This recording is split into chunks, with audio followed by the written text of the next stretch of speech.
I just threw myself into it. Huge learning opportunity, sucked up as much information as I possibly could, saved every penny I could because I knew I did want to start a company at some point. I'd even told Tony this in the first interview, and I think I was very lucky that they were so entrepreneurial that they didn't see that as a negative. They saw it as a positive. The New Zealand Business Podcast, brought to you by Gorilla Technology, your strategic and proactive IT partner. Hey folks, Paul Spain here. I'm Chief Executive and Futurist at Gorilla Technology. The New Zealand Business Podcast is all about helping you and your organisation to succeed, and we do that through talking to New Zealand's most incredible leaders. In this episode, I'm joined by John Daniel Trask, JD Trask, founder and chief executive of two super innovative firms here in New Zealand. The well-established Raygun, which is a company who deliver software intelligence, helping organisations around the world monitor the reliability and performance of the applications and software that they build. And alongside that, AutoHive, which is an AI agent platform helping organisations automate really everything from reporting and research to complex business processes. Raygun is the most established of the two, with a strongly global customer base, whilst AutoHive, being the new kid on the block, has its strongest presence here in New Zealand. Now, the New Zealand Business Podcast is proudly brought to you by One New Zealand, alongside Gorilla Technology, making technology enablement and cybersecurity easy for mid-size and smaller businesses, and also Outrun Global, remote staffing to help your local teams work smarter, not harder. Now, before we jump in, if you work in a mid-size or smaller organisation, I wonder if you've figured out how to make your team more efficient and effective through AI and automation. If not, then Gorilla Technology is the company you're looking for. Get in touch for a technology enablement audit today. Well, let's jump in. JD Trask, great to have you on the podcast. How are you? I'm very good. Thanks for having me back, Paul. Now, today I'm keen to hear about your journey in business and in technology. So maybe we can start at the beginning. Tell us a little bit about where you were born and where you grew up. I was born just outside of Palmerston North, out behind Massey there, so kind of rural. And that meant that I was a long way from town, so I couldn't even go to the local dairy. So, once we got a computer when I was about 7 or 8 years old, I fell in love with that. That was kind of my connection to being able to do whatever I wanted with projects. And I always used the saying that as a kid I really loved Lego. And when I discovered programming, it was like discovering an infinite box of Lego bricks that was stored inside the computer. And the only real limitation was, was my brain good enough to solve the problems to make the stuff I wanted? So I fell in love with computers then. I put in my Encarta 94 CD-ROM at one point and typed in software because we didn't have the internet yet, and read about this guy, Bill Gates, and I was like, oh, wow, sounds like there's also money in software. This is also of my interest. And so got a comp sci degree, went and worked for Intergen for 3 years when I graduated, and then struck out on my own at 23 with a company called Mindscape. Mindscape built dev tools, but we did a bunch of services work as well to pay the bills because I was, didn't come into it with a lot of money. I was 23. Yeah. So just rolling back to Intergen, why did you land at Intergen, and what did that look like? Who were you working with? And, there must have been some takeaways from that period. Yeah, 100%. So I was running at university an e-commerce site, a blogging platform, and a PC repair company where I drove around the Manawatu fixing people's computers. And I actually only applied for one job at the end when I was graduating with Intergen. And they hired me into their grad program. I met Tony Stewart at one of the first interviews. So Tony was the managing director there. I met so many key people in my life. I learned a lot from the folks there. One of the first things I did when I joined was sort of ask the question, who actually owns this place? And there were three key directors that worked in the business, Wayne, Paddy, and Tony. And like my first thought was, okay, so what do they need me to do? If I make them successful, I'll be successful. And so I worked pretty hard there, to be honest. I think 5 out of the six monthly periods, I booked more billable hours than anybody else. And so I just threw myself into it. Huge learning opportunity, sucked up as much information as I possibly could, saved every penny I could because I knew I did want to start a company at some point. I'd even told Tony this in the first interview, and I think I was very lucky that they were so entrepreneurial that they didn't see that as a negative, saw it as a positive. Yeah, and so I ended up meeting a chap there called Jeremy Boyd, JB, and we ended up setting up Mindscape together, leaving together to start that. So I will, however, give him a shout out on the fact that even with all of that programming experience, that dude ran rings around me when it came to programming. I was like, he's who I want to be when it comes to programming. So yeah, we made a good team. Yeah, fantastic. And so what was your vision for Mindscape? Well, initially, having joined Intergen and worked with some of the tools that they'd built internally for their dev team to accelerate delivery, so they had things like their own object relational mapping technologies and things like that. Keep in mind, this was in 2004. And I was like, this is really cool stuff. This is really accelerating delivery, but there's not really standards out there or products that people are using around this time. This was, of course, pre-Microsoft putting Link to SQL and Entity Framework in. That would come years later.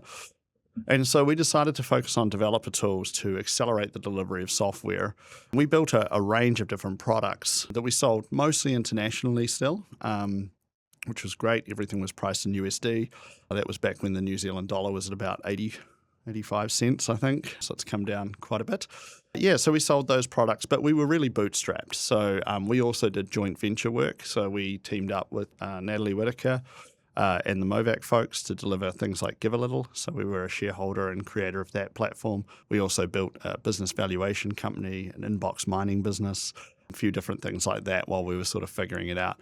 I do say to people, starting at 23 sounds really impressive, but I'll also acknowledge that my 20s of running a business was really, a trial by fire, figuring out what actually works, what doesn't, how fun it can be to be an employer, how not fun it can be to be an employer, those sorts of things. I used to do all of the payroll by hand because I wanted to understand how that worked, all of those sorts of things. Yeah. How, from a business perspective, would you have described what you were aiming to achieve with Mindscape? Well, it's going to sound a bit trite to start with, which was the ability to earn enough money to pay ourselves. Once we got past that, it was all about accelerating software delivery. So how could we just make teams more productive, more effective, and deliver things faster? And things like Lightspeed, for example, which was the name of our object relational mapper, that was the highest performing object relational mapper in the market. At the time, it ended up getting used by a lot of folks. And so that was our sort of lens, was developer tools built by actual developers. During this time, as well as Give a Little, all the other things that you were involved in building, what became Raygun was one of those projects. Tell us how that got started, because Raygun's gone on to to incredible success as a product. But how did that kind of begin? So we built Raygun in 2012. We launched it in 2013, and interestingly enough, it was built entirely off something I'd learned from JB when I'd started at Intergen, which was he taught me when I first started. He said, "Look, put a bit of code in here that when an unhandled error occurs, it sends you an email about what happened." I said, "Oh, that seems like a smart idea." And he's like, "Yeah, this way you can fix something before the customer actually bothers to contact support, because most won't even bother to tell you that something's broken." And I was like, well, that sounds really cool. And then we were thinking about what products would help software teams. And it was like, why don't we productize that whole notion of keeping you informed about things going wrong automatically? And so we built Raygun for that. And at the time, Raygun was simply a product of Mindscape. Eventually, we actually sunset everything else that Mindscape was doing and just basically converted the company into Raygun. The other benefit was it was our first subscription product. And say to any young entrepreneur out there, starting every month at zero is a really, really painful game to play.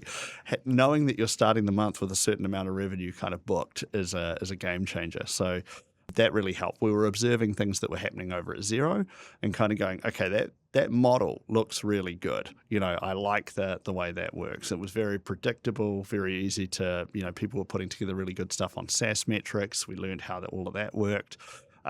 Yeah, so that's how it ended up, and it's a great product. It's still a great product. It still sells. It still sells well.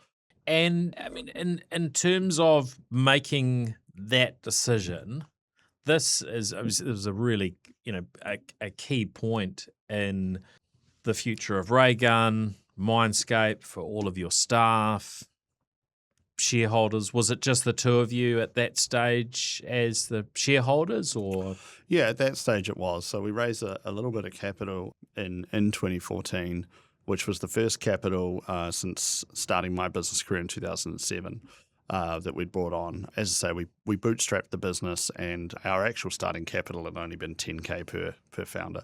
And so it was pretty lightly capitalized. When we did the 2014 capital raise, we wanted to make sure that we were very clear that we were sunsetting the Mindscape things, that we weren't creating any expectation around that side of the shop and things like that. So that was kind of a key, because you wanted to go in and raise that capital. Yep. You realised, hold on, we need to have a very, very clear, Crisp, focused, picture yeah. here. Yep. Otherwise, it's going to muddy the waters. It's going to be a challenge. So that Correct. helped you step into it. If you weren't raising money, do you think you would have still made that same decision, or would it have maybe taken you longer? Probably would have taken me longer. Yeah. As much as, I'm not a huge capital raiser. To be honest, I've only ever raised 2.3 million Kiwi in total ever, and of that, probably 500K came from my own pocket. So it's not a huge amount of money that we've raised across various businesses over various years that are generating millions and millions of dollars in export revenue. And honestly, just to argue with myself, which I hear as a talent I have, is maybe we left opportunity on the table there, and we probably should have taken maybe a bit more, but we'll see. So, walk us through the capital raising, and how much were you raising at that point? Because you, as you say, you haven't gone out and raised a lot. What was it at that point?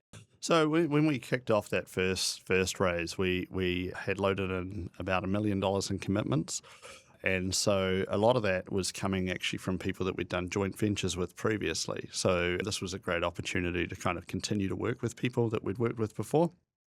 In simple terms, you would potentially call it friends and family, but it was more like business acquaintances and friends that we'd built other businesses with. Mm-hmm. So that was really cool overall. We ended up doing a little bit more in that round after it closed, and then we did a top-up round in 2016 for, I think it was about 900K, and that was really to support our physical expansion into the United States. I moved up to Seattle for a period of time. For about 3 years, we expanded into trying enterprise sales, those sorts of things up there. Yeah, and so that was it. But the company was cash flow positive, overall around that point. Great position to be in. Yeah, don't get me wrong. I've been on boards of other companies, and I assist other people, and I invest in other companies as well. It's just not really my character to want to be on the treadmill of capital raising. I prefer the adventure of actually navigating the business.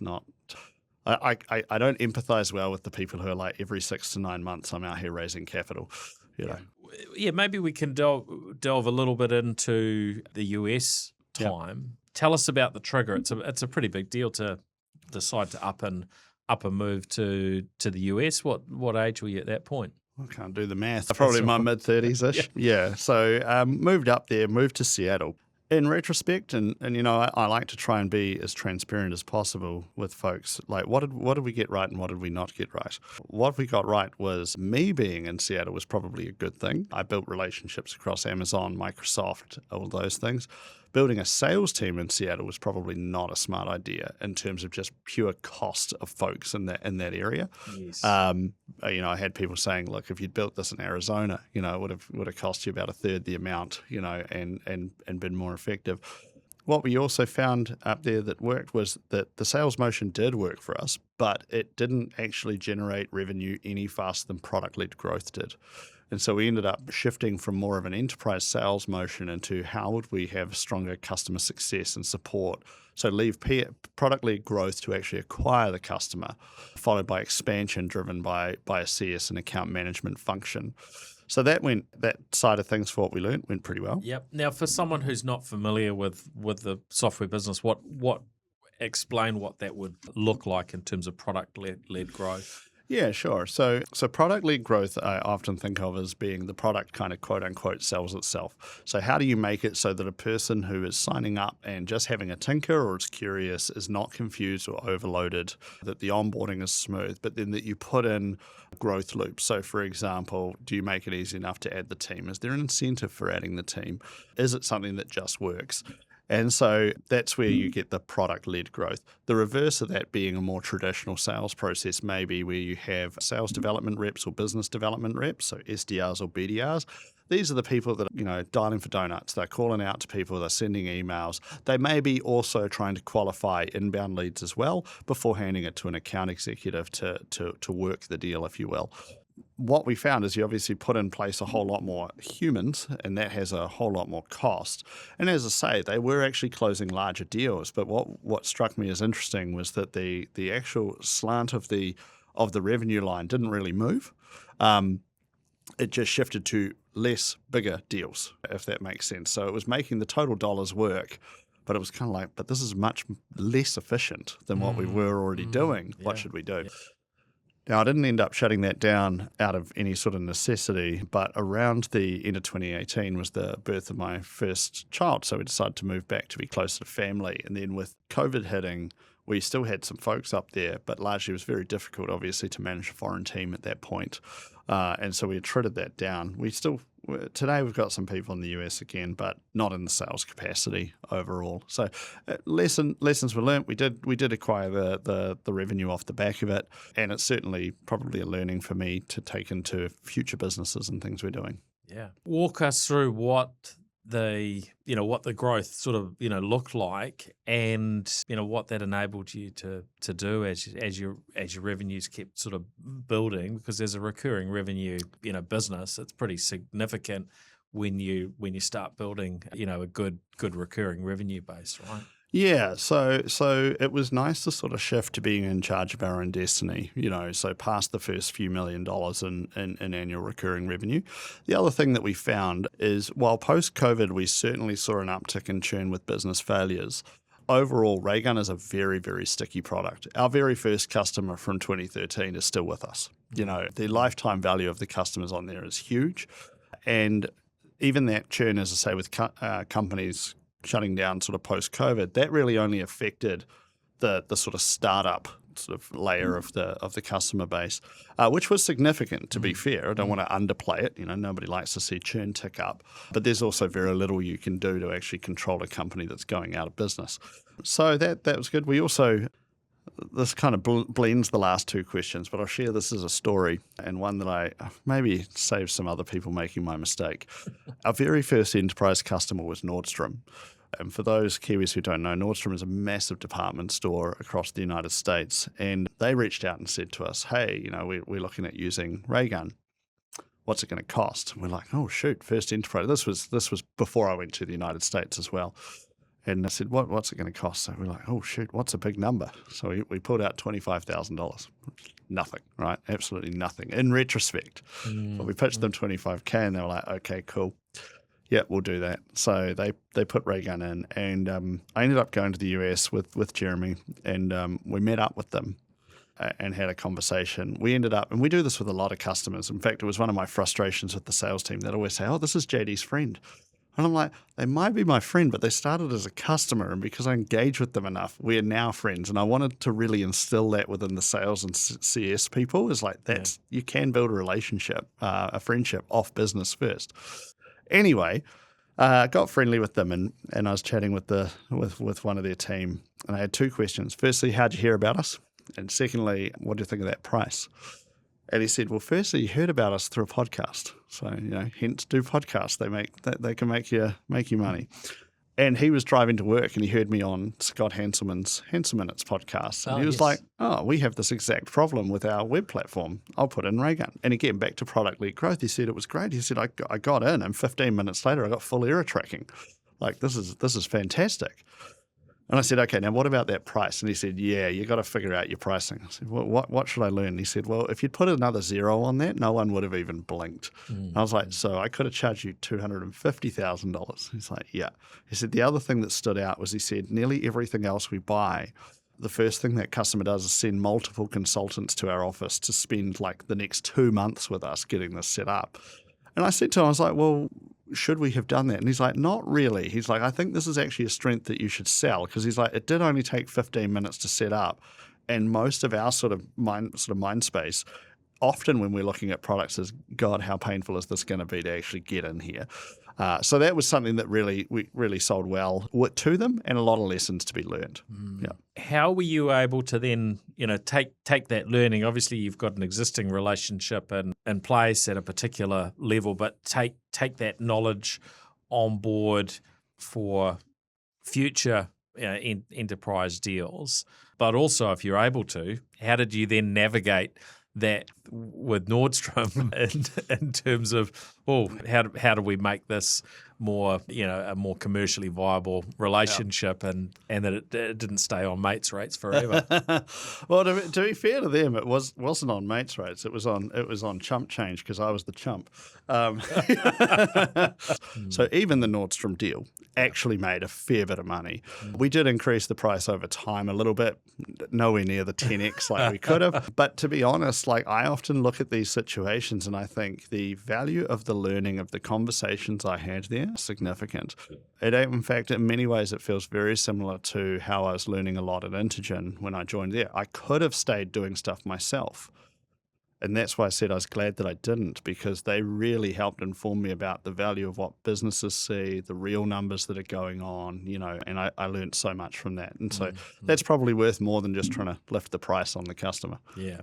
What do you take away in terms of the impact that, let's say you're selling something for a tenth of the price that you could sell it for. Mm-hmm. What sort of impact does that have on the overall business? Obviously, if you think of your business today, if you had 10x the revenues, there'd be a whole bunch of things that you would be able to invest in and do, that would help, that and every other customer, right? So you must have gone through a bit of a process of thinking, we do want to make sure these things kind of sit right. I would probably say I didn't make the mistake a second time. So it was like, okay, cool. Yeah. Other customers that started to look like a fairly low price. We even set a bit of a fun internal challenge. I said, right, we close a 6-figure deal. You guys can shave my head bald. And so that actually did hit a few years back. And so the team all sat around with clippers and shaved my head bald in the boardroom for closing a larger deal. So fantastic! My mum and dad were not happy about it, man. They were really, never do that again. I'm like, how many? I want to get more deals. Now, what can you tell us in terms of scaling up that recurring revenue? In the early days, obviously, you start with nothing, right? And then you build up. You'd exited the other things that Mindscape had done. How quickly did those revenues grow, and what can you sort of share with us in terms of those numbers? Yeah, so in the lead up to COVID, growth was fairly strong and fairly repeatable. There was maybe some months where there was bits of wiggle room, but really the question was kind of how much growth, not is it growth, which was good. COVID hitting was a mixed blessing. There was and there wasn't sort of like updrafts for us. You saw certain companies absolutely explode in COVID. We didn't get that, but we at the same time during COVID didn't necessarily get so much headwinds. It was really the post-COVID world and how it hit the tech sector. So, not making excuses, but I used to sort of say to people, I don't know that many folks were quite as aware how heavily the tech sector got hit, because frankly, it's an industry that's had 20 years of kind of going, no, we're doing super well. That it was like no one's going to write a lot of stories about what's going on there. And it still hasn't actually recovered to pre-COVID in terms of the size. Even with the AI boom kicking off, we're just starting to see those developer roles starting to increase again, which is quite crazy. We also saw an increase in competition. And so that certainly started. We saw more people enter into particularly the error reporting category. So while we may have been a pioneer in that space, now it was being done by a range of different parties. So we needed to continue to broaden out the product range, provide more of a holistic solution. And dare I say, jumping from back then to right now, one of the big things we'll have launched over the next 6 months is the full agentic version of Raygun. So in 2023, for example, and even now we have this running, but in 2023 we experimented with the idea that when a fault was detected, that an agent would simply build the fix and raise the pull request. So we have that kind of happening now inside our business. We're looking to make that available to our customers. And I often say that to people when it comes to AI, is to think, what is the actual real root thing that the customer actually cares about? And at the end of the day, for Raygun, it's not that it has a beautiful UI. It's not that it helps you prioritize things. It's not that it can show you trends over time, blah, blah, blah. You just want your software to not suck, right? You don't want it to blow up on your users, and you want it to be fast. Well, in theory, an agent could be receiving that telemetry data continually and just continually make your product better. And so that's where the next stage is. The other thing, though, is that while one of the things that had been a limiter for us was how many products could we launch, well, in the age of AI, and we've already now got thousands of organizations on the books, what's to stop us from saying, why don't we launch 10 products in the next 12 months that actually allows us to kind of go toe-to-toe with some of these much bigger providers? And then lastly, this sort of touches a little bit on your point earlier about maybe profit maximization. I think with AI, if we are to actually go towards the deflationary future, I think the profit maximizers are in for a bit of a wake-up call. And so that's what I think is happening with the SaaS apocalypse. I think it's what's happening with the mega techs. I make the comment to anybody, if you work for an employer with more than 1,000 staff, like, good luck. We're not having to scale on human capital like we used to. And so that's to borrow the Bezosism, your margin is my opportunity. Well, some of them don't have good margins because they've loaded up on people, so they can't provide much.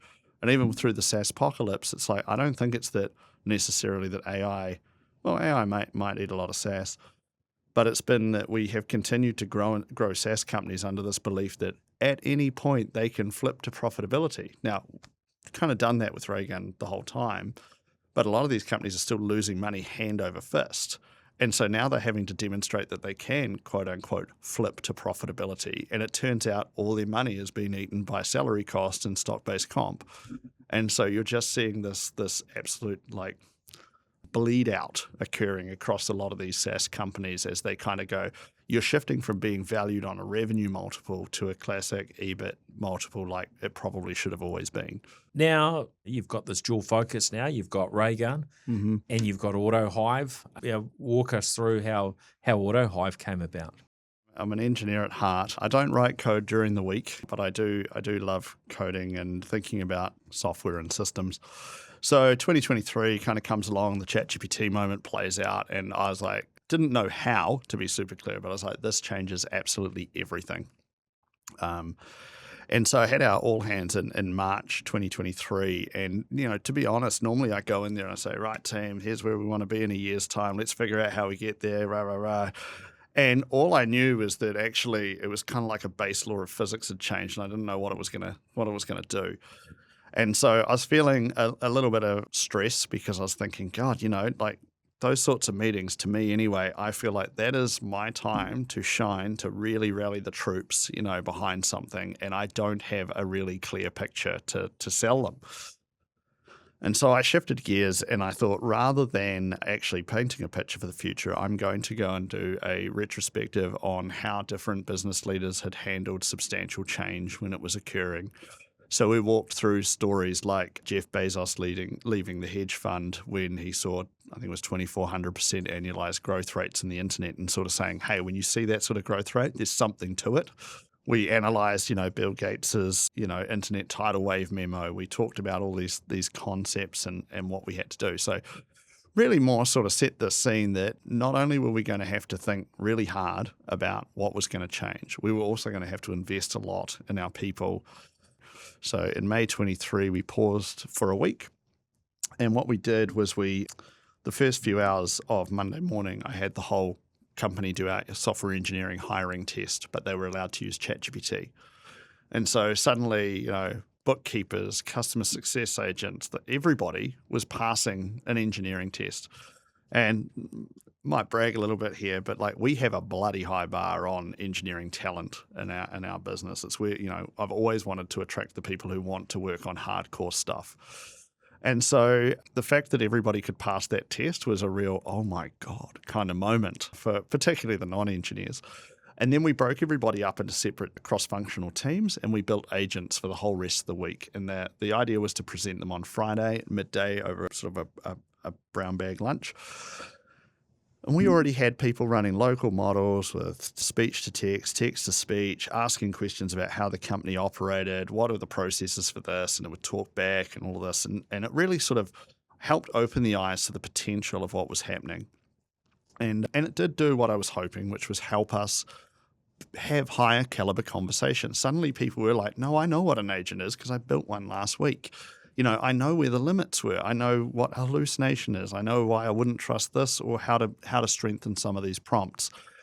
And everybody loves to call it change management, but it went fairly well. I will say, for those first 2 years, 23, 24, we, like a lot of organizations, had some believers and some non-believers. And so a lot of the folks that left over those 2 years left, like I still kind of chuckle because the primary reason in the exit interviews was, I'm so sick and tired of JD talking about AI. I've got to go somewhere where there's no AI. And so that was sad watching people leave or not see the future, not get excited about the future. But it helped, and it turns out that all went pretty well to plan.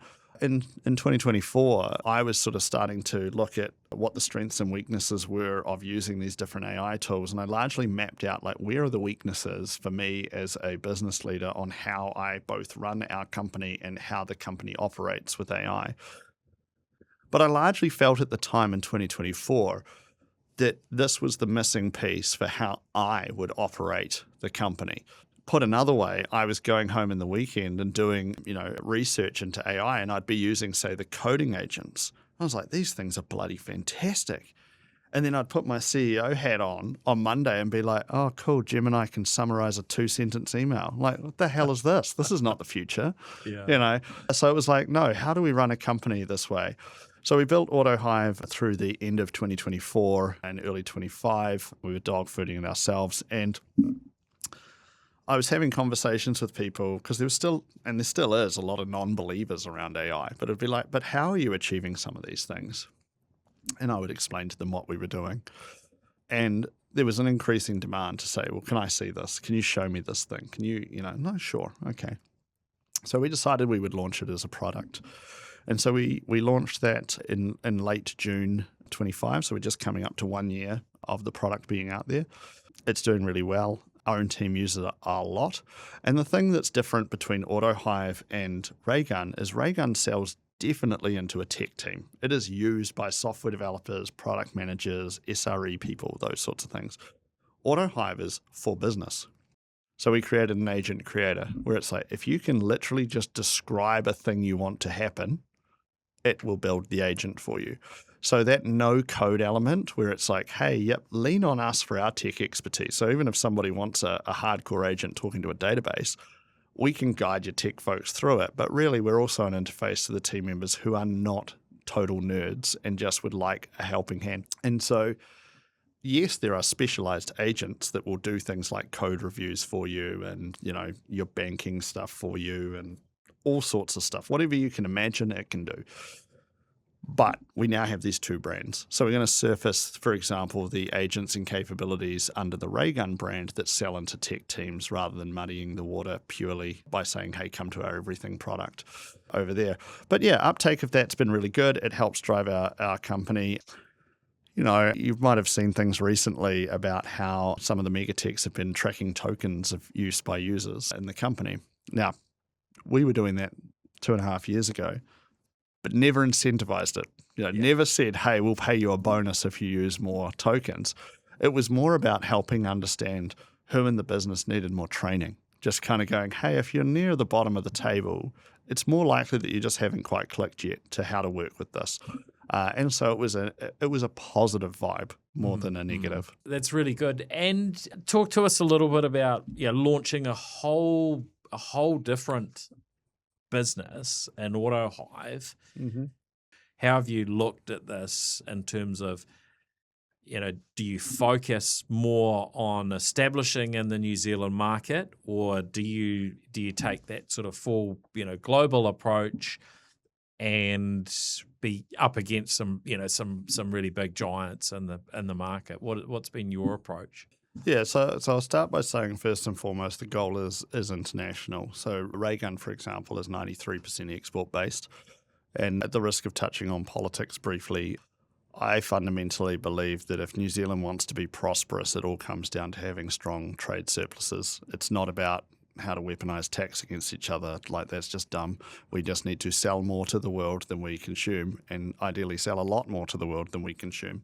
So I want to be part of solving for that. However, you're right. Where you start, you have an impact, and so we've got a strong early contingent of Kiwi customers across all sorts of categories. We've got political parties as customers. We've got tech companies as customers. We've got brokers as customers.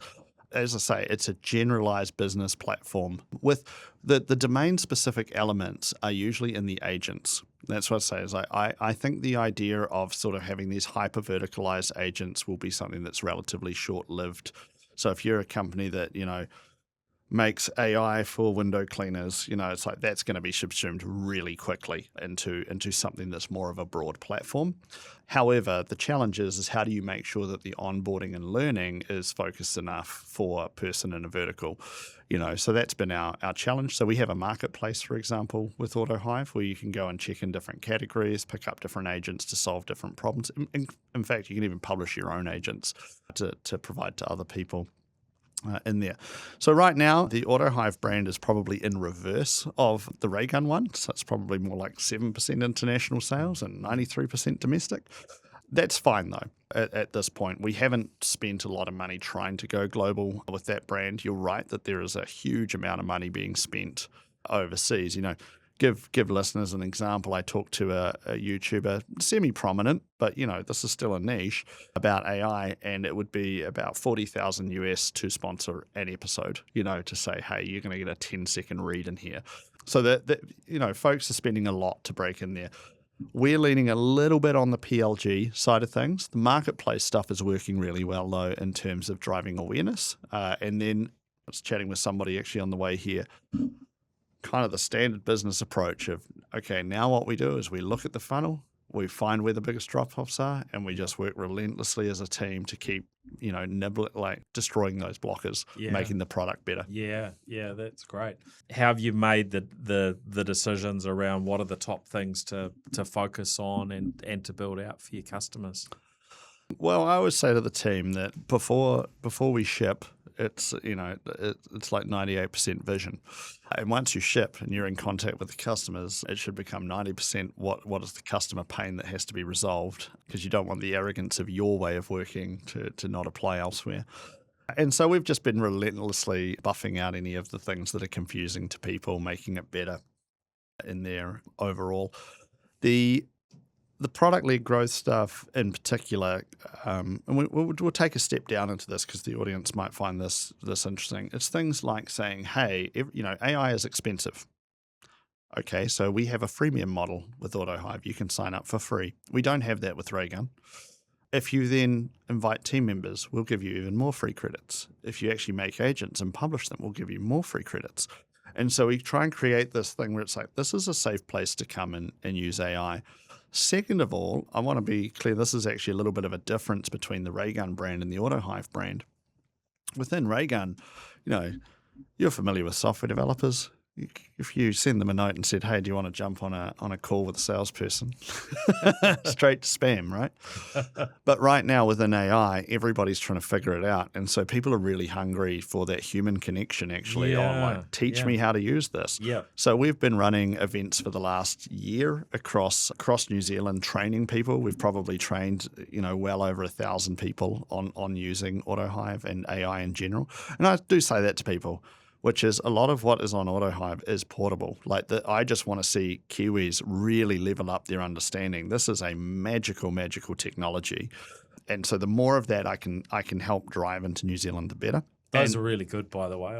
I've attended a couple of those sessions, and really helpful. And as you say, even if somebody isn't, say committed to AutoHive as their platform for AI, there's some really good learnings and takeaways from doing those sessions. So it's a brilliant initiative. It's great to see those happening as actual real world in-person events, be it across the road at Auckland Business Chamber or I think you've been doing them all around the country, right? So, yeah, we've been pretty busy on them. I mean, I'm partly up here because I'm speaking at a few things. I'm doing a training session this afternoon with a large customer up here. It's really great getting in there. The thing that makes it actually super fun is watching people click to AI. It's like, oh man, once you see people go, wait, I can do that? Oh, that's actually a real gift to be able to enjoy that moment. Yeah, and there are possibilities probably for every person, just about every person and just about every role where there's something that AI can do that will surprise you, usually, in a positive way. One of the things that we see with AI is as people start to automate more of the toil work, it actually frees them up to sort of pop their head up a little bit, and they start thinking more strategically. They start seeing how other parts of the business interact. And so part of this year's sort of 12-month goal is to sort of reframe it that rather than people all working in the business, we're all actually working on the business. We're trying to delegate as much of the actual doing to these agents. Where this gets super interesting, and this is the compounding effect of AI, is, okay, so new models come out. These things are going to get smarter and more capable. But the key bit is grounding it in your business data, making sure you're using a system that is safe and secure. I know a lot of, security is a big deal. We don't use anyone that's going to train on the data, those sorts of things. But it's been one of these real eye-openers that you can sit here and get absolutely. I've never, no offense to anybody who's ever sent me a report, but I'm like, I have not seen reports this accurate, this prescriptive about how we could be improving when humans have done it. And the fact that it takes minutes and it will be across multiple data warehouses and all this is just absurd. And that's the piece, maybe we wrap on this point, but as an observation within New Zealand, we're still seeing people that think that because they got a subscription to something that they're now using AI. And it's like that may be true for a moment, but I would really encourage the business leaders to be rethinking how the organization could be operating, because we're all still trying to actually retrain our muscle memory. And if you think about it as simple as, hey, stop going to Google, I can actually ask the question here. Well, think about all of the things we're doing in our businesses that really don't make any sense in the age of AI. And to me, that's actually the fun part of rethinking how we operate. There's so many exciting, possibilities there in terms of leveraging these tools for good. We do have to be aware there's the bad sides, there's things that can go wrong, but the overall, if we as a country get our head around the right ways to utilize AI, is got to be really positive. I think it really would enable New Zealand to make a step change if we really lean into this. It is a bit disappointing that we're not as heavily as some countries, but we should. Thank you, JD. Much appreciated. Real pleasure. Cheers. Well, really hope you enjoyed hearing from JD Trask. And look, if you'd like to learn more about Raygun and AutoHive, do pop across to the New Zealand Tech Podcast, where we go a little bit deeper there. Now, of course, a big thank you to our incredible show partners for the New Zealand Business Podcast. That is One New Zealand, alongside Gorilla Technology, making tech enablement and cybersecurity easy for you and your mid-size or smaller organisation, and Outrun Global, remote staffing to help your local teams work smarter, not harder. And of course, be sure to listen in to our other New Zealand Business Podcast episodes featuring many of the country's most successful leaders, from the likes of Brooke Roberts of Sharesies, Sir Peter Beck of Rocket Lab, Cecilia Robinson of My Food Bag and Tend, Sir Stephen Tyndall of The Warehouse and K1W1, and of course many more. And be sure to share this episode with a friend or a colleague who you know will benefit from it. Now, quick question, are you confident you're maximising the uplift that tech enablement can bring whilst minimising cyber risks? If you're not sure, then get in touch with Gorilla Technology today for a tech and cyber audit. Well, thanks for listening in. This is Paul Spain signing out. I'll catch you again on the next episode. See you then. The New Zealand Business Podcast, brought to you by Gorilla Technology, your strategic and proactive IT partner.